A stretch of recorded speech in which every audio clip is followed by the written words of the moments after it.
আগামী 24 ঘন্টার মধ্যে আমেরিকা ও ইরানের মধ্যে শান্তি চুক্তি চূড়ান্ত হতে পারে। সামাজিক মাধ্যম এক্সে এক পোস্টে এমন দাবি করেছেন পাকিস্তানের প্রধানমন্ত্রী শেহবাজ শরীফ। পোস্টে তিনি লেখেন, তেহরান ও ওয়াশিংটন এর আগে চুক্তির এত কাছাকাছি আর কখনো আসেনি। চুক্তির বিষয়টি চূড়ান্ত হওয়ার পরপরই সেটি ইলেকট্রনিক স্বাক্ষরের জন্য ইসলামাবাদ প্রস্তুতি নিচ্ছে বলেও জানিয়েছেন পাকিস্তানের প্রধানমন্ত্রী।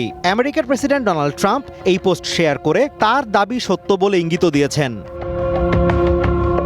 তবে পাকিস্তানের প্রধানমন্ত্রীর এমন দাবির পরপরই ইরানের পররাষ্ট্র মন্ত্রণালয়ের মুখপাত্র ইসমাইল বাঘের বরাত দিয়ে দেশটির রাষ্ট্রীয় টেলিভিশন জানিয়েছে, রবিবার এই সমঝোতা স্মারক স্বাক্ষর হওয়ার কোনো সম্ভাবনা নেই, তবে অদূর ভবিষ্যতে এই সমঝোতা হতেও পারে। বাঘেই আরও দাবি করেন, এই মুহূর্তে পরমাণু সংক্রান্ত আলোচনা না করার বিষয়ে সিদ্ধান্ত নেওয়া হয়েছে।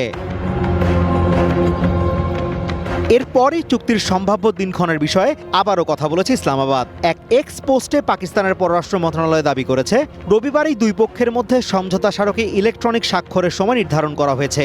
পোস্টে বলা হয়, পাকিস্তানের পররাষ্ট্রমন্ত্রী ইসহাক দারের সাথে ফোনালাপে শান্তি চুক্তির পুরো প্রক্রিয়ায় সামনে থেকে নেতৃত্ব দেয়ায় ইসলামাবাদের প্রশংসা করেন সৌদি আরবের পররাষ্ট্রমন্ত্রী প্রিন্স ফয়সাল বিন ফারহান।